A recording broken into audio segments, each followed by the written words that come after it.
तो ये बड़ा दिलचस्प किंगडम है। इसमें 1 लाख से ज्यादा स्पीशीज मौजूद हैं। बाज स्पीशीज बहुत ही फायदा पहुंचाती हैं और बाज स्पीशीज इंतहाई नुकसानदा होती हैं। मसलन ये स्क्रीन देख लें आप, इस पे आपको क्या नजर आ रहा है? सोचें। मशरूम्स नजर आ रहे हैं। अच्छे हैं बुरे हैं? बाज तो इतने अच्छे हैं कि उनका शुमार वाइट मीट में होता है और मेडिकली रिकमेंडेड है। अमेरिकन हार्ट एसोसिएशन की एक मेडिकल रिकमेंडेशन है कि आप ट्वाइस अ वीक मशरूम जरूर इस्तेमाल करें और twice a week seafood भी जरूर इस्तेमाल करें, क्योंकि मशरूम का मीट जो है वो वाइट मीट होता है, उसमें कोलेस्ट्रॉल नहीं होता और ये हेल्थ के लिए बेहद फायदेमंद। मैं एक मशरूम का नाम लेता हूँ, एगरेकस कैम्पेस्ट्रिस। ये दुनिया के 70 मुल्कों में भिंडी और तूरी की तरह उगाई जाती है, एज ए वेजिटेबल बेची जाती है और खाई जाती है। सूबा सिंध के थरपारकर वाले इलाके में बारिशों के मौसम में ये खुद ब खुद निकल आती हैं। लोग इसको शौक से खाते हैं। This is called poor man's chicken. तो ये वाइट मीट है, लजीज हैं, कोलेस्ट्रॉल फ्री हैं और ये गरीब के लिए सादा से सादा, वो कहते हैं ना सिंपल एंड रिच, तो ये वो वेजिटेबल है। वेजिटेबल तो खैर नहीं, ये फंगस है। लेकिन कुछ मशरूम्स ऐसी हैं जिसको टोड स्टूल कहा जाता है, आप जानते हैं, या फिर उनको डेथ स्टूल कहा जाता है, ये भी आप जानते हैं। और पॉइजनस होती हैं, उन्हें खाया नहीं जा सकता। आप खाएंगे फूड पॉइजनिंग होगी और maybe you are gone for the good. तो ये तो सिर्फ मशरूम की बात कर रहा था मैं। दूसरे फंगस भी ऐसे हैं जो इंतहाई फायदेमंद हैं और नुकसानदा भी हैं। एक और मिसाल आपको मैं देता हूँ। 1600 स्पीशीज पे मुश्तमिल एक यूनिसेल्युलर फंगस का ग्रुप है जिसे हम यीस्ट कहते हैं। बताइए, यीस्ट के बगैर आपका बेकिंग पाउडर नहीं बनता, तो फिर आपको खाने में केक और पेस्ट्री, इवन पिज्जा नहीं मिल सकता अगर यीस्ट वगैरह ना हो। लेकिन यीस्ट की कुछ स्पीशीज ऐसी हैं जैसे कि वेजाइनल ट्रेश वाली बीमारी काज करने वाले यीस्ट, आगे इसी चैप्टर में पढ़ेंगे कि ये खवातीन के प्राइवेट पार्ट्स पे हमला करती है जब वो कॉमन टॉयलेट इस्तेमाल करती हैं, साफ सुथरा नहीं करती। तो फिर ये फंगस उनके वेजाइनल रीजन से इंसर्ट होके अंदर जाता है और यूट्रस को डैमेज कर देता है, जिसकी वजह से एबॉर्शन होती है, बच्चे जाया हो जाते हैं, हमल जाया हो जाता है। तो ये बड़ा अहम किंगडम है, अच्छाइयों के साथ भी भरा हुआ है और बुराइयों के साथ भी भरा हुआ है। आइए इस किंगडम के बारे में हम पढ़ते हैं। मैंने पहले बताया 1 लाख स्पीशीज पे मुश्तमिल ये किंगडम पहले प्लांटी में शामिल था, उसको थैलोफाइटा कहते थे, अब ये अलग किंगडम है। राइट। किंगडम फंजाई के कैरेक्टरिस्टिक्स क्या हैं? एक तो ये यूकेरियोटिक है, यानी सेल में न्यूक्लियस होगा। नॉन क्लोरोफिलस है, क्लोरोफिल नहीं होगा, इसी वजह से ये हेटेरोट्रॉफ है।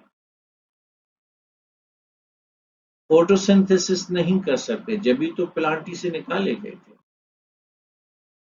और ये एब्जॉर्प्टिक हेटेरोट्रॉफ है। याद रखिएगा कि एनिमल्स भी हेटेरोट्रॉफ हैं और फंगस भी हेटेरोट्रॉफ है, लेकिन दोनों के हेटेरोट्रॉफ होने में फर्क है। ये कि फंगस अपना फूड एब्जॉर्ब करते हैं, अभी मैं थोड़ी देर में एक तस्वीर दिखाऊंगा कि एब्जॉर्ब कैसे करते हैं। एब्जॉर्ब करते हैं फूड को, बाहर डाइजेस्ट करके फिर बॉडी में अंदर एब्जॉर्ब करते हैं। एनिमल्स ऐसा नहीं करते, जिसमें हम भी शामिल हैं। हम अपने फूड को मुंह में लेके चबाते हैं, वहां उसकी पार्शियल डाइजेशन होती है, फिर स्टमक में होती है, फिर ड्यूडिनम में होती है, फिर इलियम में होती है, और यूं हमारा खाना 26.5 फीट डाइजेस्टिव सिस्टम में मुख्तलिफ जगह पर मुख्तलिफ शक्लें बदलता बदलता बदलता फिर जाके रेक्टम में स्टोर होता है, वो हिस्सा जिसे हम पखाना कहते हैं, और you have to get rid of it. तो फंगस अपना खाना एब्जॉर्ब करते हैं और हम अपना खाना इंजेस्ट करते हैं, खाते हैं, चबाते हैं। फंगस के और कैरेक्टर्स में ये है कि ये सेक्सुअल रिप्रोडक्शन भी करते हैं और एसेक्सुअल रिप्रोडक्शन भी करते हैं, लेकिन दिलचस्प बात ये है कि दोनों सूरतों में बनाते ये स्पोर्स। अगर आप प्लांट्स को सोचें, when plants are doing sporophytic way of reproduction, they produce spores which are asexual way, और जब वो गेमेटोफाइटिक तरीके से रिप्रोड्यूस करते तो they produce gametes which is a sexual way. और आप जानते हैं कि आपको अल्वा में भी पढ़ाया था कि आइसोमॉर्फिक अल्टरनेशन ऑफ जनरेशन में अल्वा किस तरह से पहले स्पोर्स बनाता है और फिर गैमेट्स बनाता है। तो प्लांट्स स्पोर्स बनाते हैं और गैमेट्स भी बनाते हैं, लेकिन फंगस चाहे सेक्सुअल रिप्रोडक्शन करें चाहे एसेक्सुअल रिप्रोडक्शन करें, ये बनाएंगे बहरहाल स्पोर्स। और इनको 1 लाख स्पीशीज को मुख्तलिफ क्लासेस में तकसीम किया गया है, क्लासीफाई किया गया है on the basis of reproductive structures. अभी आप इसी चैप्टर में पढ़ेंगे क्लासिफिकेशन में जाइगोमाइकोटा, एस्कोमाइकोटा, बेसिडियोमाइकोटा और ड्यूटेरोमाइकोटा। ये फंगस की 4 क्लासेस हैं, जिसे हम ह्यूमन बींग्स को टेस्टिस और ओवरीज की बुनियाद पे मेल और फीमेल में तकसीम किया गया है। इस तरह से इनके रिप्रोडक्टिव स्ट्रक्चर्स की वजह से इनको 4 ग्रुपों में तकसीम किया गया है। तो there classification is based on the reproductive structures. तो 1600 स्पीशीज पर मुश्तमिल ये किंगडम है, ये यूनिसेल्युलर फंजाई का ग्रुप है। फंगस जो हैं, इनकी बॉडी थैलोइड होती है, इनके पास ट्रू रूट्स, ट्रू स्टेम और ट्रू लीव्स नहीं होते।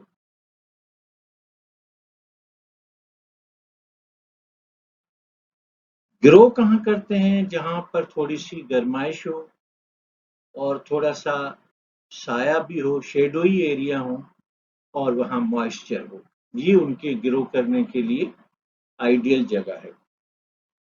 फंगस के लिए बायोलॉजी में एक ब्रांच मखसूस है जिसको माइकोलॉजी कहते हैं, और जो इसका एक्सपर्ट होता है उसको माइकोलॉजिस्ट कहते हैं। ये बड़े सिंपल से अल्फाज हैं, लेकिन जब इंटी टेस्ट में आते हैं तो तुलबा को पता नहीं होता, तो कंफ्यूज हो जाते हैं।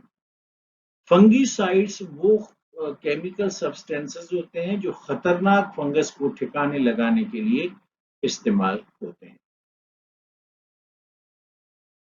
ओके, फंगस में प्लांट्स की तरह सेल वॉल होती है, लेकिन केमिकल कंपोजिशन अलग होती है।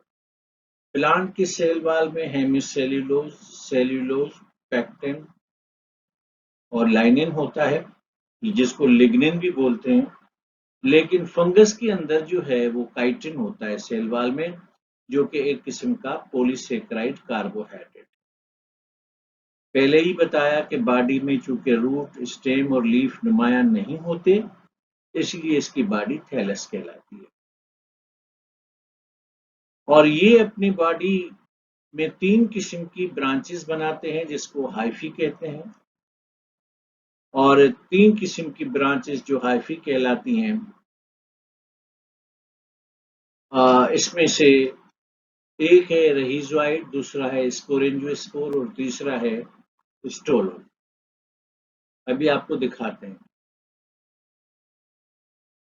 मैंने आपको पहले ही बताया कि फंगस अपना फूड एब्जॉर्ब करते हैं। अब मैं थोड़ा वीडियो अपनी हटा देता हूं ताकि आपको कहानी समझ में आ जाए। ये फंगस की एक हाइफी दिखाई गई है। यहाँ पे इसका न्यूक्लियस है। मैं पहले पूरी तस्वीर तो फंगस क्या करते हैं, फर्ज कीजिएगा कि कोई दरख्तों से पत्ते वगैरह गिरे तो उसमें न्यूट्रिशन तो होती है ना। तो फंगस क्या करते हैं, न्यूक्लियस में से इनको डायरेक्शंस मिलती हैं, तो ये डाइजेस्टिव एंजाइम्स बनाते हैं और ये डाइजेस्टिव एंजाइम पत्ते को डाइजेस्ट करेंगी। जब पत्ता डाइजेस्ट होगा, माना अब ये एब्जॉर्ब करने के लायक है, तो फिर इसको डिफ्यूज बैक करके अपने हाइफी के जरिए एब्जॉर्ब कर लेगी।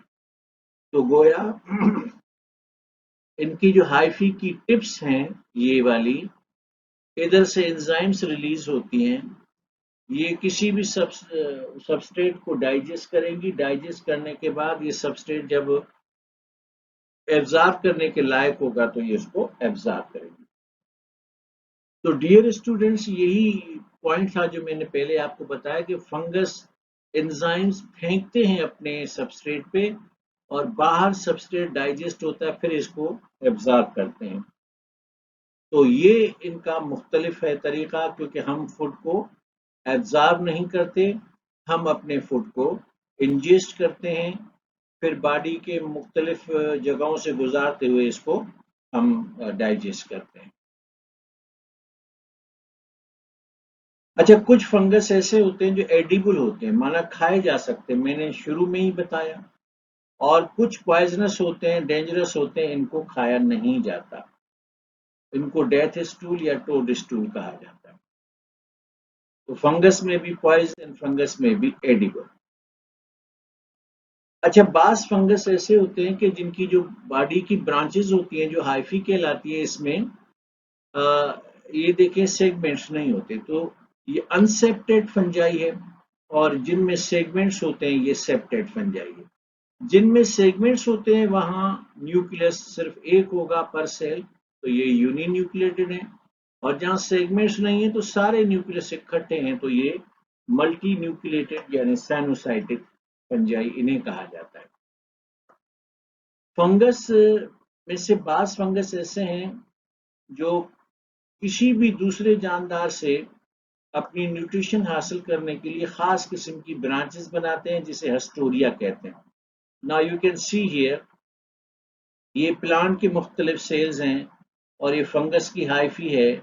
इसने सेल्स में से न्यूट्रिशन हासिल करने के लिए ये जो ब्रांचेस बनाई हैं ये हस्टोरिया हैं। ये दूसरे जानदार से ग़िज़ा हासिल करने का एक जरिया है। फंगस जब ग्लूकोज बच जाए इनकी जरूरत से ज्यादा, तो ये ग्लाइकोजन में बचे हुए ग्लूकोज को स्टोर करते हैं और इनका ये कैरेक्टर एनिमल से मिलता है। We animals also convert our additional glucose into glycogen and fungus are doing same. Plant उसको स्टार्च में कन्वर्ट करते हैं, ग्लाइकोजन में कन्वर्ट नहीं करते। ज्यादातर फंगस जो है ना मुर्दों को गुजारा करते हैं, ये सेप्रोब्स कहलाते हैं। ज्यादातर मल्टी सेल्यूलर भी होते हैं और कुछ यूनिसेल्यूलर भी होते हैं, यीस्ट लाइक। तो ये आपको मल्टी सेल्यूलर मशरूम नजर आ रही है और ये यूनिसेल्यूलर यीस्ट नजर आ रही है। तो डियर तुलबा व तालबात, मैंने आज आपको किंगडम फंजाई का एक इंट्रोडक्शन सा दिया है। बड़ा अहम इंट्रोडक्शन है ये, इसमें काफ़ी कंसेप्ट्स आपके क्लियर हुए होंगे। अगले लेक्चर में मैं इस किंगडम के बारे में मज़ीद नॉलेज आपसे शेयर करूँगा। दुआ है कि जहाँ भी रहें खुश रहें, माँ बाप का अदब करें, मेहनत करते रहें, कामयाबी अल्लाह के हाथ में। शुक्रिया।